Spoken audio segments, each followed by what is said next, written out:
Ladies and gentlemen, good day and welcome to the Q1 FY23 Gujarat Fluorochemicals Limited earnings conference call hosted by DAM Capital Advisors Limited. As a reminder, all participant lines will be in the listen-only mode and there will be an opportunity for you to ask questions after the presentation concludes. Should you need assistance during the conference call, please signal an operator by pressing star then 0 on your touch-tone phone. Please note that this conference is being recorded. I now hand the conference over to Mr. Nitin Agarwal from DAM Capital Advisors Limited. Thank you and over to you, sir. Thanks, Michelle.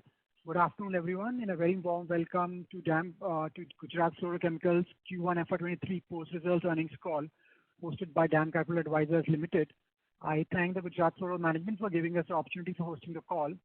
I'll just announce the name of the Gujarat Fluoro Chemical management team and we'll hand over the call for them to make the opening comments from there on. Representing the Gujarat Fluoro management on the call today, we have Mr. Vivek Jain, Managing Director, Dr. Bir Kapoor, Chief Executive Officer, Mr. V.K. Soni, Head Projects and New Initiatives, Mr. Manoj Agarwal, Chief Financial Officer, Mr. Vibhu Agarwal, Head Investor Relations. I hand over the call now to the Gujarat Fluorochemical team to take it forward from here. Please go ahead, sir. Thank you very much, Nitin. On behalf of Fluorochemicals Limited, I would like to extend a very warm welcome to all of you.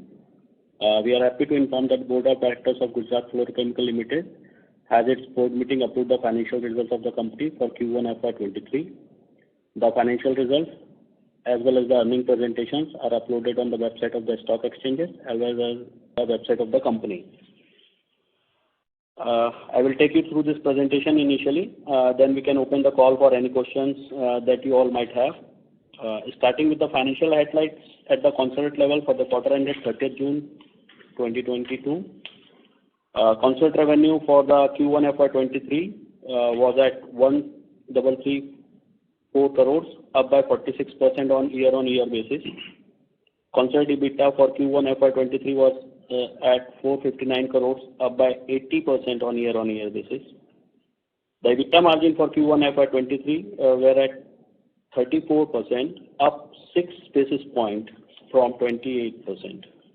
Consolidated PAT for Q1 FY23 was at 303 crores, up 101% on year-on-year basis.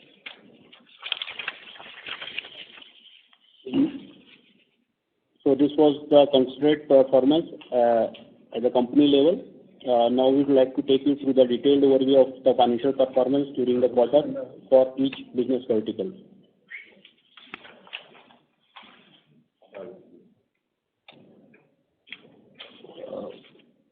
For each business vertical, caustic soda revenue for Q1 FY23 stood at 189 crores as compared to 88 crores in Q1 FY22, up 115%. The chloromethanes revenue for Q1 FY23 stood at 102 crores as compared to 94 crores in Q1 FY22, up 9%. Refrigerant revenue for Q1 FY23 stood at 196 crores,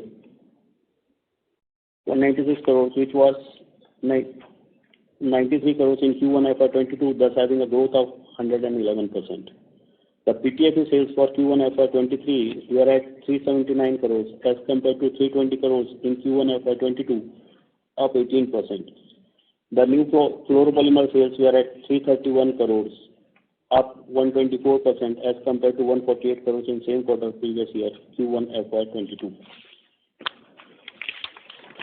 Specialty chemical sales was up 38% from 86 crores when compared to the same quarter of the previous year, Q1 FY23. So this was the segmental performance of all the business verticals. As regards to ROC and ROE, so ROC is significantly improved from 24.46% to 35.3%, and ROE is improved from 20.1% to 27.70% as compared to FY22. On the debt front, the company is virtually debt-free and the net debt equity ratio stands at 0.29. On working capital cycle, our continuous efforts have resulted in further reduction of the working capital cycle from 120 days as on 31st March 2022 to 109 days as on 30th June 2022. As regards to our expansions and capex, we continue to expand and commercialize additional capacities for new fluoropolymers, and all our new projects and additional capacities, as announced earlier, are progressing as scheduled. So, with all these initiatives,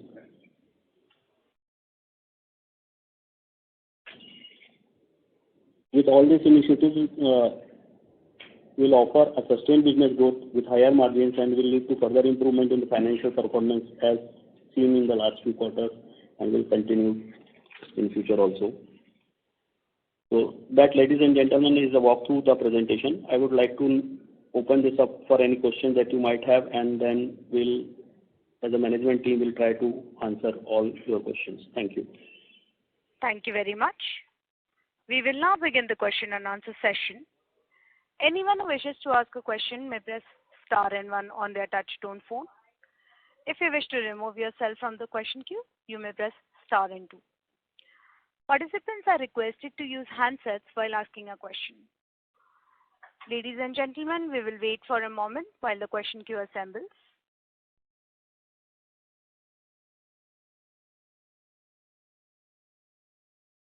The first question is from the line of Sanjay Jain from ICICI Securities. Please go ahead.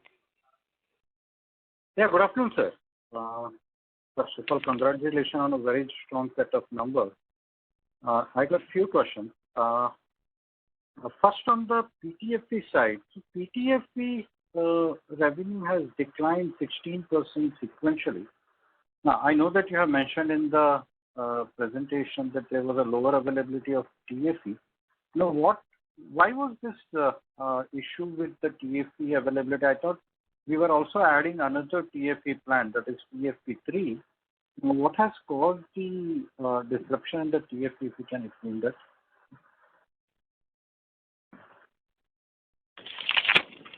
Yeah. So, Sanjay, as you know, as we have mentioned that there was, we have started the 125 production also in the last quarter, and while yes, we had planned to start up the third TFE line also, but that is something which has now come up. So there was some amount of disruption on availability of TFE during that period, but from July onwards, that plant is also in full production now. So our TFE3 is now up and running. Sorry? The TFE plant 3 is running now. It's operational. Yes, it's running all right. So we are. The second on the new fluoropolymer. No, let me first complete this R125.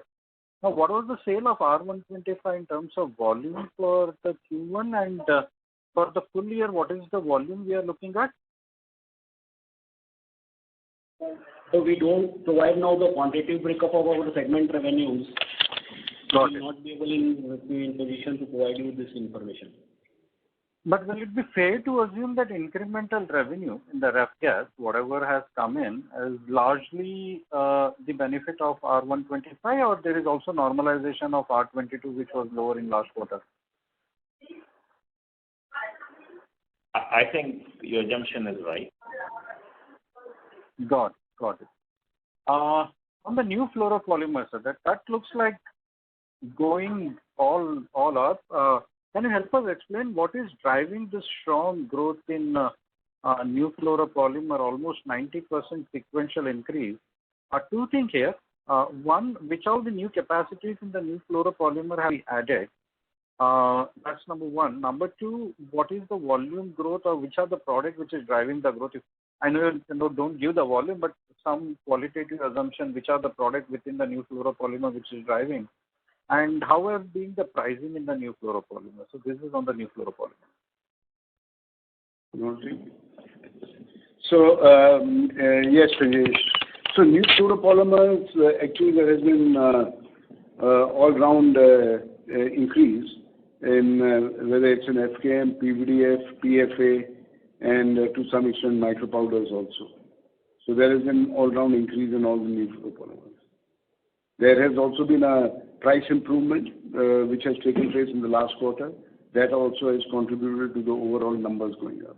So both volume and prices have contributed to this increase in revenues. And what is the facilities have we added for the new fluoropolymer in the last, say, a quarter or so? So in the last quarter, as you mentioned, we were adding about 400 odd tons of new fluoropolymers. And as we have mentioned that we expect to keep on adding more capacities during this financial year. And what is the capacity utilization are we running in the new fluoropolymer? So capacity utilization would almost be about 75%. And we are, and since we are adding more capacity, by the end of this financial year, we would expect that on the enhanced capacity, we will be at about 75-80%, and the balance, the balance production will be made up during the next 2 quarters in the next financial year. Got it. And what is the kind of capacity addition we expect to add beyond this 400 metric ton for this year in new fluoropolymer? So that's an addition of about 400 additional tons. So basically in this year, beyond this 400, we will add another 400 to 500. Is that understanding right? That is right. So basically we will add this 12,000 metric ton of capacity on the base of 8,000 metric ton we had last year, right? So we will reach 20,000 metric ton of capacity by end of FY23. Yes, by and large, yes, that's right. And we expect to have a 75% utilization ballpark there in this capacity, or what we are talking is only for the capacity which was there for last year. No, by the time this new capacity is added by the end of this financial year, at that point of time, with the added capacity, we'll be at about 75% capacity utilization. Got it, sir. Got it. One last question on the cost side. Power cost has gone up significantly. Now, is this expected to come down? Are we seeing the coal prices coming down? How should we think about? Are we doing anything to control the power cost? Are there any measures we have taken to see that we can normalize the power cost? Sanjesh, at this point of time, I don't think there is anything much that we can do because, as you know, coal still remains at a fairly high price of almost about $125 per metric ton. That is not going down. And, of course, the grid pricing is also high. That also is not going to go down. So I think for the time being, at least for the next till the end of 2023, 24, we don't expect much reduction in power cost. Beyond that, we are looking at the possibility, and this is something which is, I cannot share with you the details at this point of time, but we are working on a possibility which can help us in reducing power cost fairly significantly from the year 23-24 on. In the year 23-24, in fact. Got it, sir. Got it. Very helpful, and best of luck for coming. Sorry, not 23-24, it's 24-25. So you are telling that new benefit which we are looking at power cost will start showing up from FY25. Yeah, that's right. 24-25. Yeah.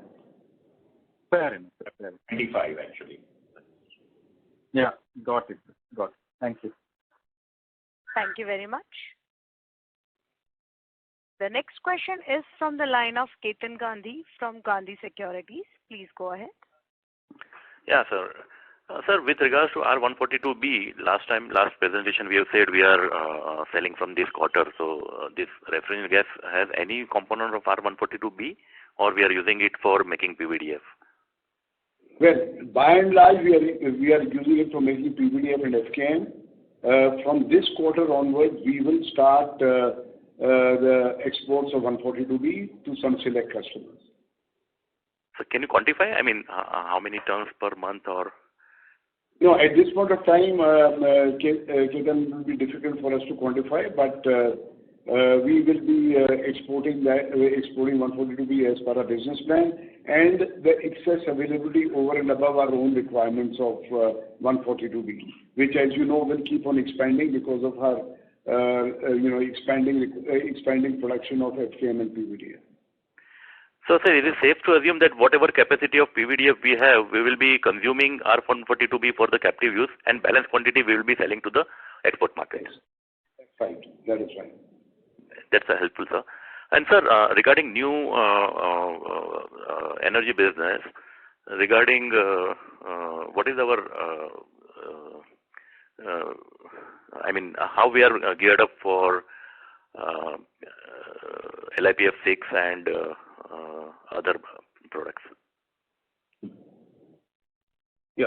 So for LiPF6, the battery salt, we'll be completing the project by end of this year, and early next year in January, calendar year January, we'll be pushing out samples, and it takes about 3 months for validation. So we will start commercializing LiPF6 thereafter. So maybe in the first quarter next year. Sir, we are planning for domestic or export purpose or both purpose?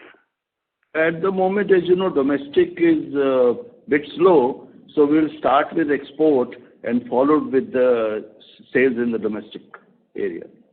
Mr. Soni, are we planning that we will get the plant commercialized, the quality approved for battery purposes, and after that, I think in the second half of 24, in the second half of calendar year 24. The demand from the domestic battery manufacturer will also come up, as well as demand from European battery manufacturers.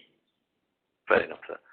Sir, with regards to LiFSI, are we planning to manufacture ourselves? Because last research report has been saying that if you add higher portion of the LiFSI in the electrolyte, it gives very good, quality, and it enhances the density of the energy. Yes, you are right. Actually, at the moment, the battery chemistry is predominantly LiPF6, but there are moves towards adding LiFSI, and we are also gearing towards it by evaluating the technology, etc. And apart from that, there are other additives also, which also we are evaluating. As we mentioned last time, we have a very integrated approach for the entire electrolyte arena. Sure, sir. Sir, in solar back panel PVDF, how much capacity we are looking at in terms of square meter or? See, we are looking at metric tons because square meter depends upon the thickness, the microns. So if the micron is less, the square meter is more, and vice versa. So we will start with about 700 metric tons in a year. Great. And sir, Adani is building a new in Anil, that is Adani New Industries Limited, 20 gigawatts of hybrid wind and solar. And if we look at it, then there is an ample opportunity for us to tie up with them or supplying with them regarding this solar back panel PVDF.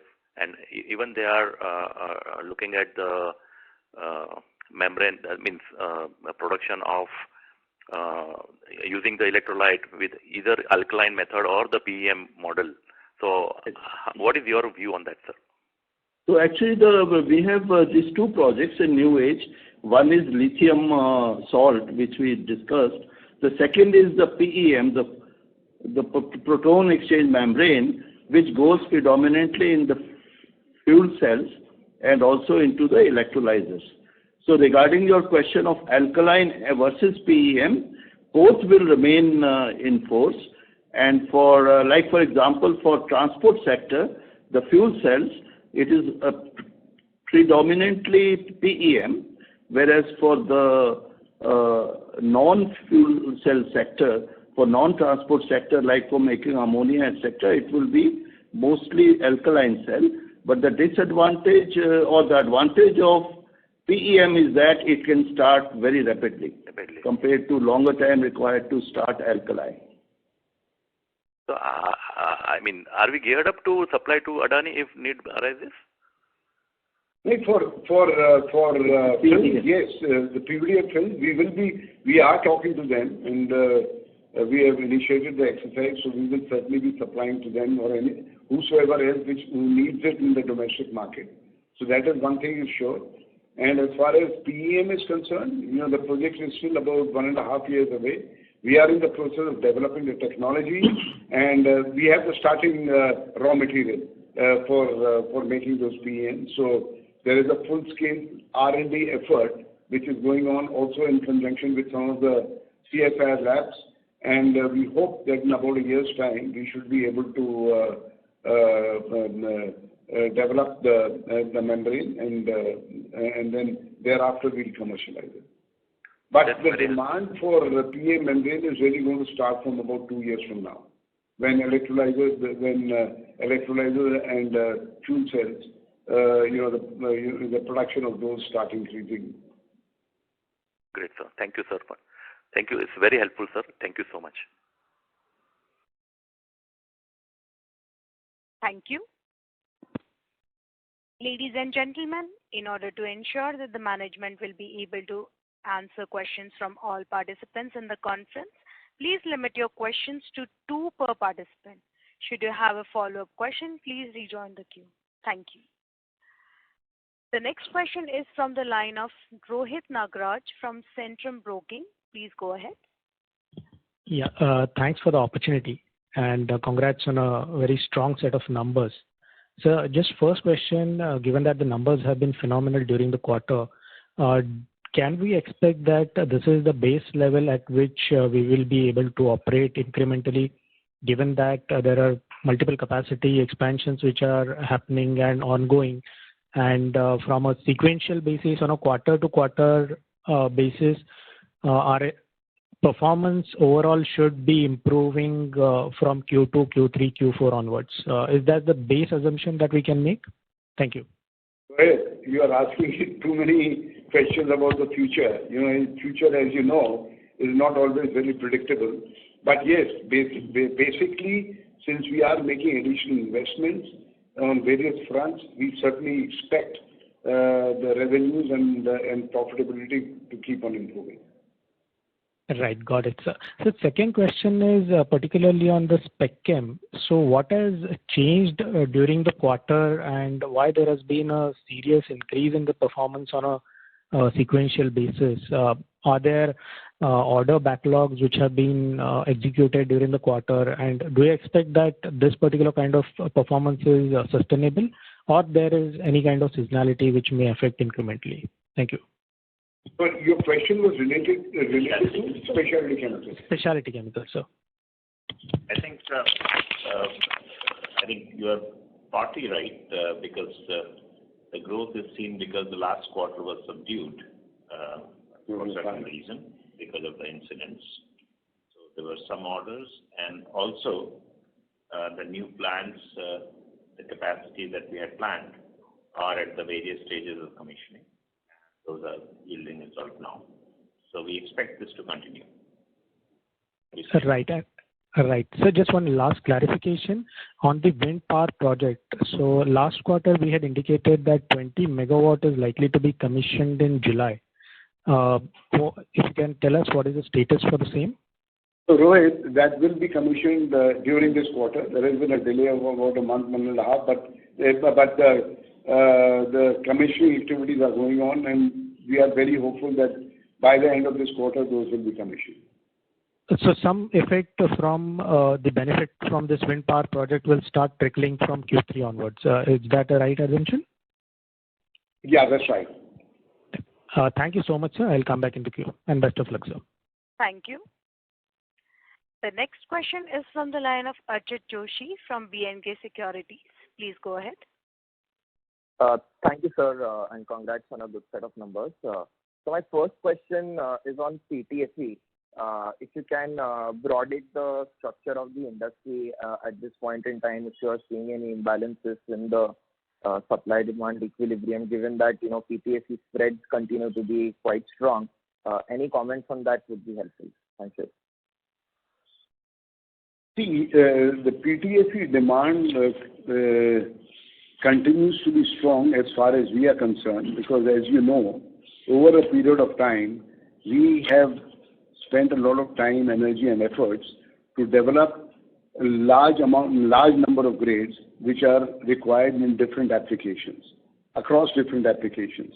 And as you know, we export almost about 75% of our PTFE is exported to Europe and US, where these applications are required. So, and there is a continued growth in these applications. Demand is coming in, and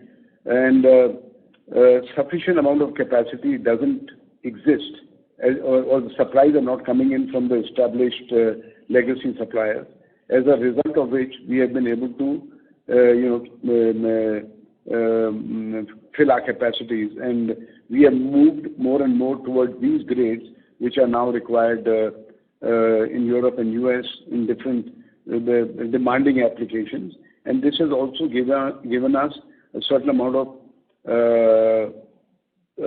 sort of, I would say, pricing power, because we have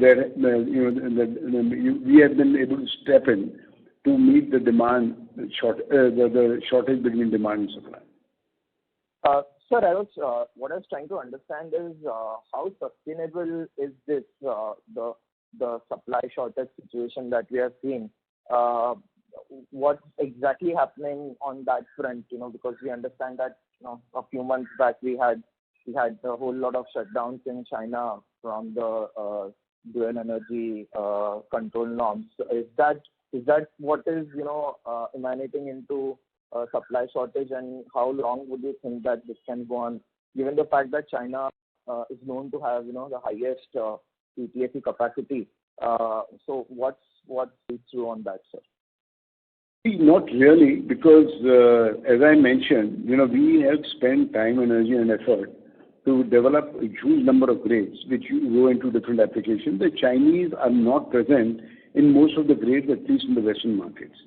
So we don't see their presence there at all, even despite whatever supply disruptions which might be happening, or production disruption might have been happening in China last 2-3 years.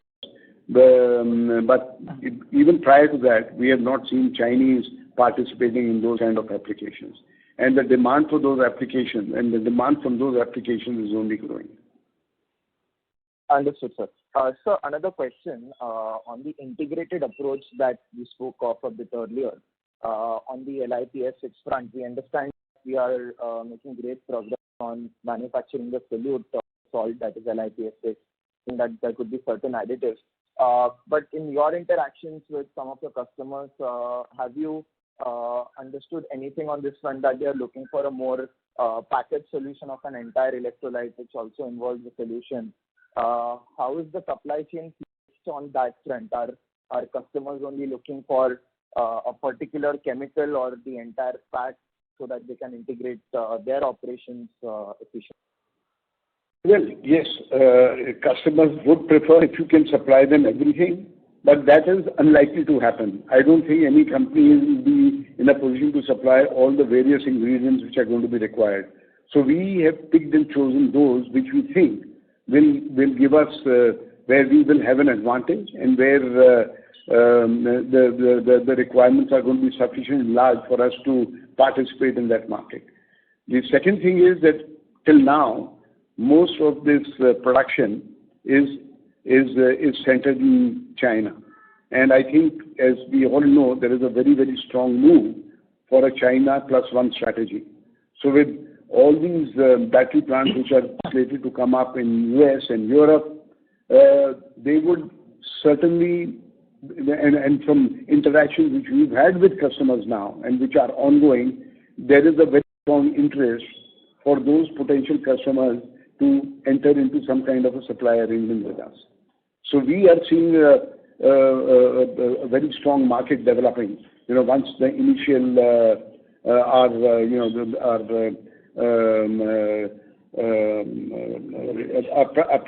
products are qualified fully, and the battery capacity starts coming up both in Europe, US and India. It's probably going to happen almost at the same time from middle of calendar year 2024 onwards.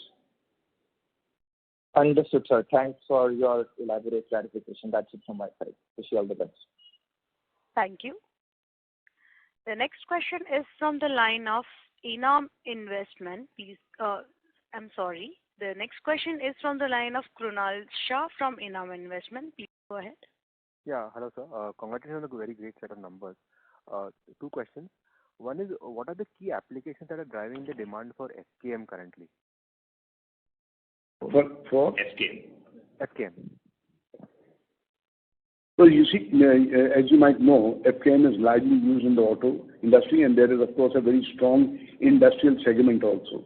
We are seeing demand growth in both those two segments and across geographies, whether it's US, Europe, China, even China, Japan, and of course in India. So there is a strong demand growth. And of course, the automobiles are also becoming more compact, and they have to be more environmental friendly in the sense that emissions have to be controlled stringently. This is also requiring a larger component of FKM in the cars. As a result of all this, we are seeing a huge growth in demand. The other thing also which has happened, of course, is that we have developed again FKM. We have developed maybe about 20-25 grades over the last few years, which are suitable for just about every application again in FKM, and that is the reason why we have been able to now diversify our customer base across geographies. Another element, of course, which has come to our advantage is the fact that we are now vertically integrated, and we have our own raw material, which is the starting raw material 142B, which again up to now largely has been available from China, where there are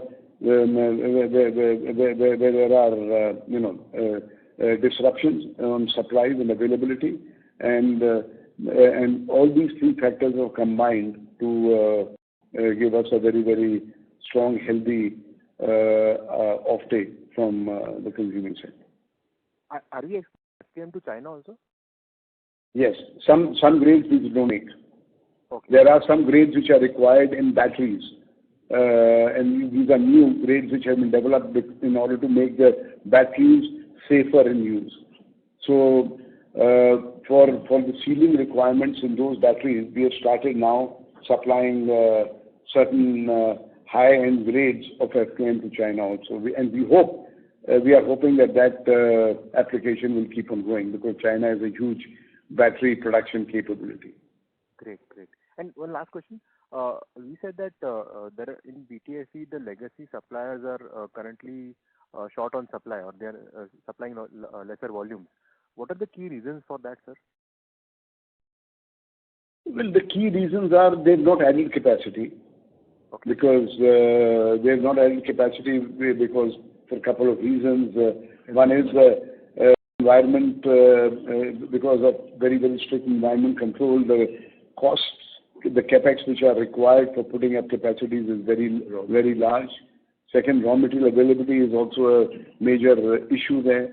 So for these reasons, they've practically not increased any capacity in the last few years. Got it. Great. Thank you so much, sir. Thank you. Thank you. The next question is from the line of Rohan Gupta from Edelweiss. Please go ahead. Yeah, hi, sir. Good evening, and congratulations on such a solid set of numbers. A couple of questions. So first is on our TFE limitation to meet our CTFE requirement. So you mentioned that our CTFE revenues in the current quarter has been lower than the Q4, and it is primarily because of the limited availability of TFE, which I understand that TFE has been moved to the value-added TFE and other grades of TFE. Is that right, sir? And also we have started production of R125, which in our technology is from the TFE route. Okay. So we are utilizing this TFE to R125 and other grades of PTFE. I mean PVDF and maybe FKM in all those. No. FKM PVDF doesn't require TFE. That is made from VDF, another starting monomer, which is made from 142B. Okay, so it goes in micro powders and other range of PTFE, right? Micro powder, it goes into PFA. Okay. So, sir, this TFE you see that will remain the limitation unless we increase the capacity of TFE and we'll keep on moving to R125 and other. Yeah, so we have, as we just mentioned, we have taken our third TFE in line, third TFE plant in line, and from this quarter onwards, we should not face a problem of unavailability of TFE for the requirements for the requirements in different product categories, including PTFE. Okay. Sir, second question is on the solid realization which you have seen in the refrigerant gases. How do you see that the realization, because what we heard that the realization has started softening in a current quarter onward and from the current month onward. So how do you see that the realization across the ref gases? I don't think there is going to be any impact on realization even in the next 2 quarters. Okay, so they will remain solid. Yeah. As I just heard, and after that I'll come back in queue. Sir, you have seen that the solid demand coming from SKM and higher acceptability of the product. You have already mentioned that by end of the year we will be almost reaching up to more than 75% utilization and across the chain of PTFE value added. Do we have any already plans in place to meet the growing requirement of this SKM and other PTFE fluoropolymers, sir? See, we are continuously expanding capacities. We are adding new capacity, additional capacities in FKM, which will keep on coming, which will keep on getting into production in the next few quarters. So in terms of capex plans, if you can just mention that what you think that can be the investment or of entire fluoropolymer chain, including SKM and PVDF, given the solid demand scenario right now, how much you think that there is the investment capability is there, and how much investment this segment can absorb over next 12 months? So actually, we have given those numbers in the last presentation, but maybe we'll just amplify on that further as we see it just now. So the year ended March 22, our gross capital was about 4,300 crore, and every quarter this year we plan to add about 300 crore, so about 1150 crore in the whole year. In the last quarter up to June we added 300 crore, and this 1200 crore, the breakup is about broad breakup is about 400 crore for new fluoropolymers, about 300 crore in specialty including battery chemicals, and in special chemicals like VDC, refrigerant gases, 300 crore, and wind energy and miscellaneous infrastructure about 150 crore. So this totals about 1150 crore. Okay, that is for the current year FY23 you plan to invest, right? Yes, please. And for next year we have projected about 1,000 crore. Right, that remains what it was earlier itself. So it could possibly go up by another 200-250 crores. Okay. And sir, on this batteries requirement from the EV side, you mentioned that definitely we are we may expect some approval coming in like LIPF from the customer by end of this year. If you can just mention that that which are the players with whom we are competing in the international market, in the global market, because you mentioned that the domestic demand from EV batteries remains still muted and your focus is more on the export. So, sir, when we are giving the trial runs and giving the product sampling to the customers, so which are the customers suppliers we are competing with, and we are not in a position to disclose the customers' names, but these will be customers in China, Korea, Japan, and some in Europe. We are also sending. We will also be sending sample quantities to the potential Indian battery manufacturers who will have the capability of testing and analyzing our quality and comparing it to what is their specified quality. Fine, sir. Thank you, sir. Thank you so much for answering this. Thank you. The next question is from the line of Tejas from Nippon India Mutual Fund. Please go ahead. Yeah. Good evening, sir. Sir, on the new age polymers, fluoropolymers, you mentioned that there's a price uptick. So if you can just tell us that on quarter-on-quarter, what will be the price range increase across these products? No, that's very, very difficult to estimate. That will all depend upon the demand-supply situation, which is prevalent Q1 at I was that time. asking for. For Q1 over Q4. So Over Q1 over Q4, the price. Q1 over Q4? Previous quarter. Yeah. It is in double-digit numbers, but I won't be able to give you an exact number at this point. Okay. So, sir, in this new age fluoropolymers, we mainly compete with European players, right? Unlike in PTFE where we compete with China. So, if the cost increase in Europe for the energy is significant, we would continue to benefit on these higher realizations going ahead? Well, we hope to. As I mentioned, it's more not from the point of view of cost push in Europe, but it is also from the point of view that availability of material is not there. And given the fact that we have now developed a large number of rates for various applications within the FKM usage also, it's difficult for more supplies coming in to displace us. So from that point of view, we feel that we have a fairly good position in the market, and as a result of which, we hope that we will be able to sustain our prices. Would be what, 6-7% of the market share on volume terms? FKM? Yeah. Maybe by the time our new capacities come up, maybe by the end of the year, it could well be about 10% of the world market. World market, okay. Sir, on the battery chemicals, how is the product approval cycle? I mean, can we, is it something which is very long, or with the plant commissioning, the sales can be made? So in the chemicals, it could take 3 to 4 months after we start supplying commercial samples. And in polymers, it could well take about 6 to 8 months. Okay, thank you. Thank you very much. Thank you. The next question is from the line of Dhruv Muchal from HDFC Mutual Fund. Please go ahead. Yeah, sir. Thank you so much. Sir, our R125 capacity is around 5,000 tons. Is that right? So that's what I mentioned last time. Okay. And sir, with this TFE expansion, line 3, we should be, is it fair to say the PTFE expansion plus the R125 can run at decent capacities then?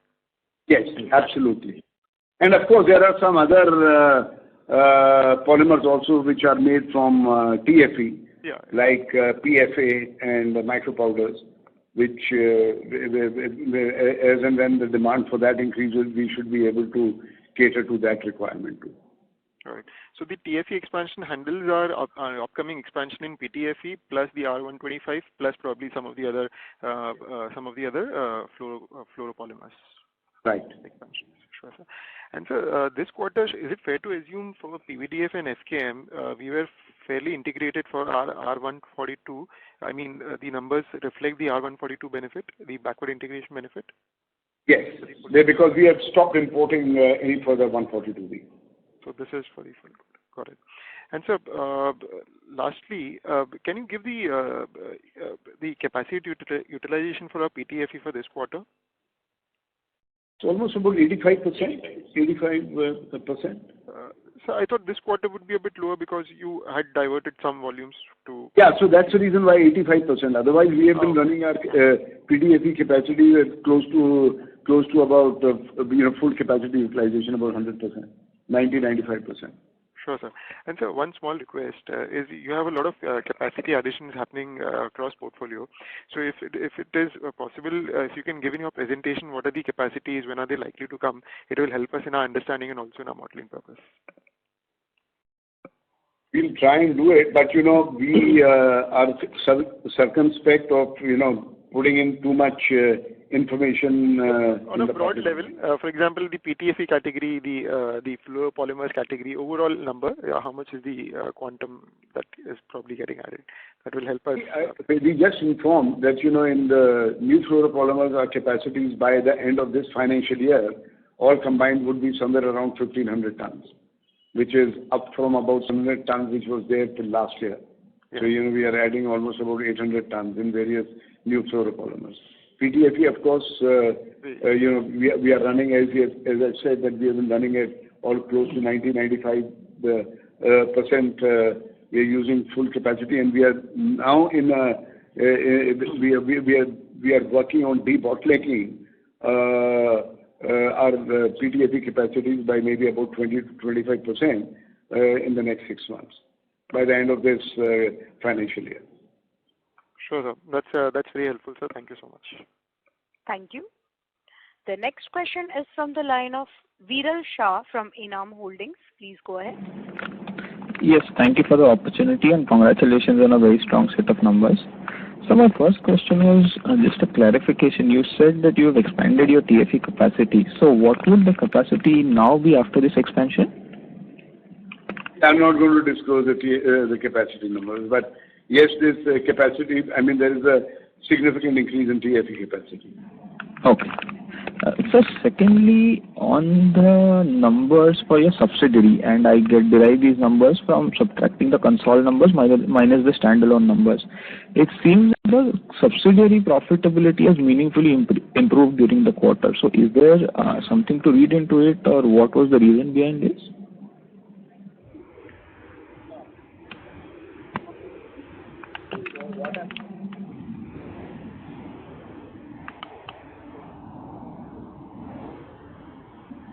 Sir, we cannot hear you.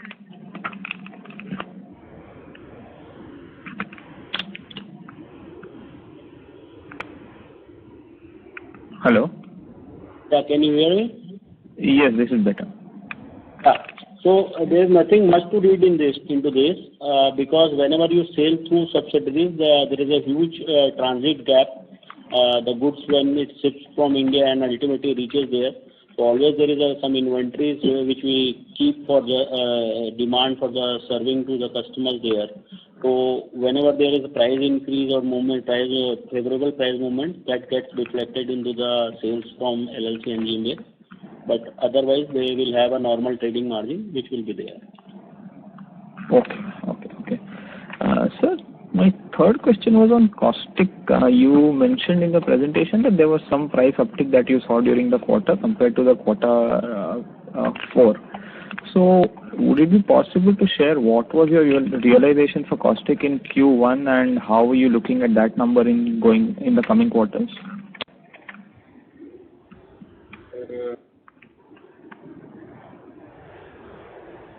Just one moment.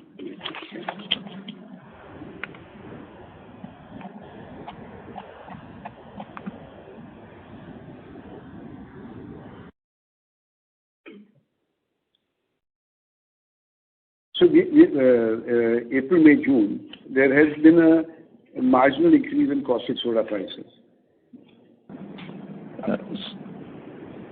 So would that be around 50-55 rupees of realization or even higher? No, it's around, if you look at a consolidated ECU, it's about 50-51 rupees. 50-51. Okay. Okay, thanks. And finally, my last questions are on wind power, sir. Sir, you did guide that the 20 megawatt would likely be installed by Q2 end. Sir, is there any status on the remaining 100 megawatt which was to be installed? As of now, the policy has not been announced by the state government insofar as captive wind is concerned. So we will have to wait till such time that announcement is made and that the policy is defined. But as we have mentioned earlier, by the end of this year, to the extent that there is unfulfilled obligations, Inox Wind will return back the money to GFL. And is there any timeline to when the money will be refunded? By the end of this financial year. Okay. And the same would hold true for corporate guarantees as well? Largely, they will also slip off as we are raising funds also in Inox Wind. That will enable them to reduce substantially the external debt, which will then result into fall off of our corporate guarantee. Sure. Thank you so much for the clarification. That was helpful. Thanks. Thank you. The next question is from the line of Anant, an individual investor. Please go ahead. Thanks for the opportunity, sir, and congratulations on a great set of numbers.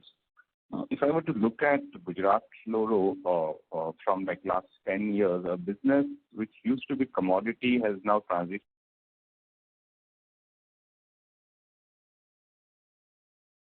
Hello? Yes, sir. Sorry, the voice went off. Mr. Anand, can you please repeat your question?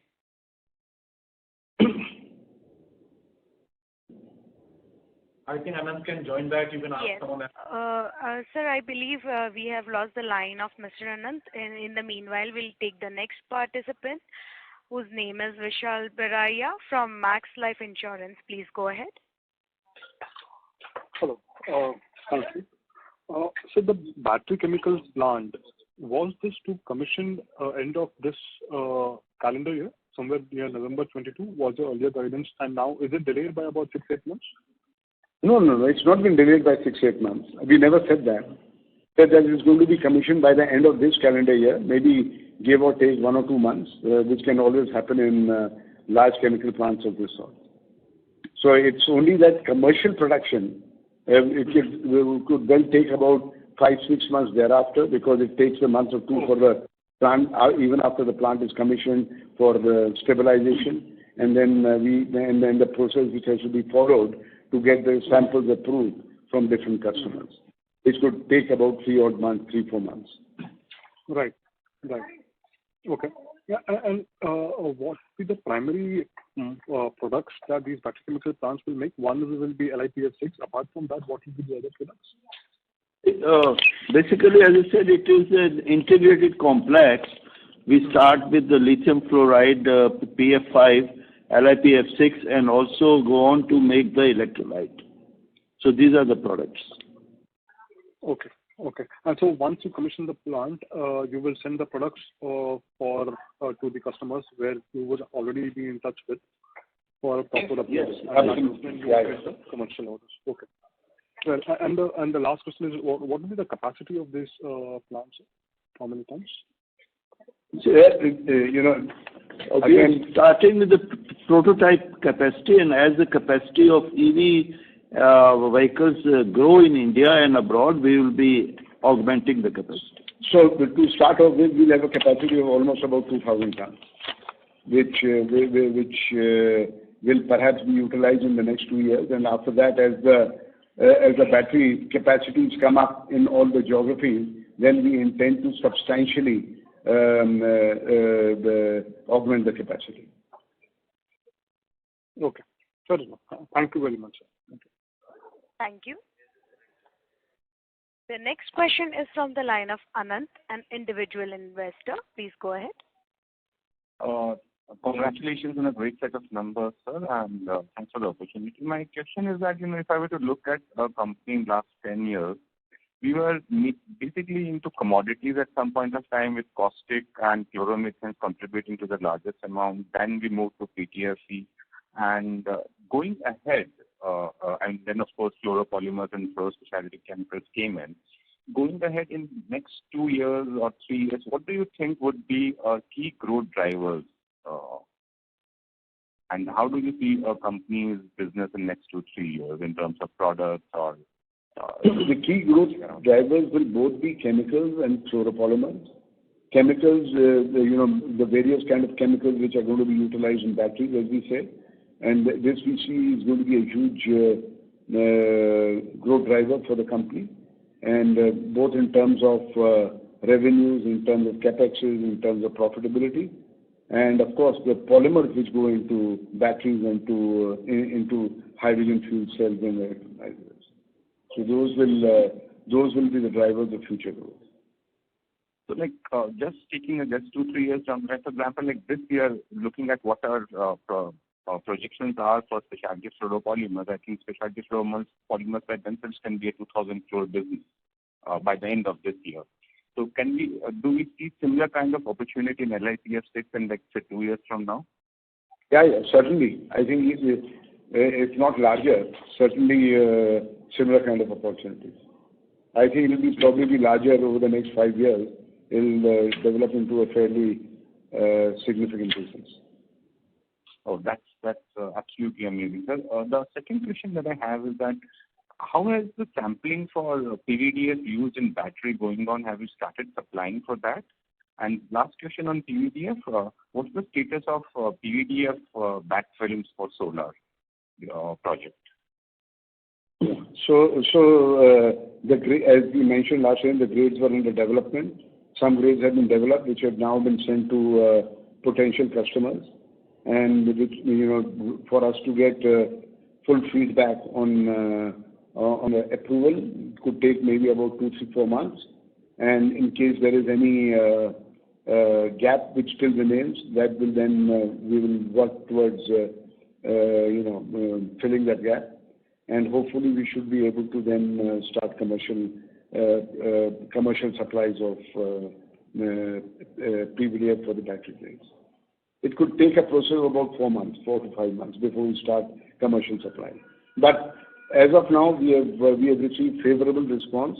Grades which are similar grades. We have been able to develop grades which are similar to what is available in the market, and we are very, very confident that in the next few months we should have our first few approval, and which will allow us to start commercial supply. And on solar back films? Sorry? On solar back films. Solar back So the PVDF film which goes to the solar battery, the project is under commissioning and should be commercialized in the first quarter next financial year. Okay, great, sir. Thank you. Thank you. The next question is from the line of Hansal Thakkar from Lalkar Securities. Please go ahead. Yeah, hi sir. Congratulations on a great set of numbers. Just a follow-up on a previous question. So I'm assuming that, if the state policy is favorable to us, is there a possibility that we might absorb the entire wind energy capacity? There is a possibility, but we'll have to wait and see. Let's see how, in what form the policy comes, and if it is something which is definitely going to yield very strong results, then we will certainly look at maybe enhancing, adding more capacities over and above what we are currently adding. But I think we'll have to wait and see what is the final shape of the policy. Okay. The reason why I was asking is, given the current state of the power and fuel costs, it may actually be advantageous, which is why I was inquiring. That is very, very clear. That is very, very clear. There is a huge delta between renewable energy power and fossil fuel-based power. That is quite clear. But we have to see what form the policy actually comes. Great, sir. Great, sir. Very helpful. Thank you and congratulations, sir. Thank you. Ladies and gentlemen, as that was the last question for today, I would now like to hand the conference over to the management for closing comments. We would like to thank you for your interest in the company. We look forward to your continued participation on this earnings update call. Thank you very much once again. Thank you. On behalf of DAM Capital Advisors Limited, that concludes this conference. Thank you for joining us, and you may now disconnect your line.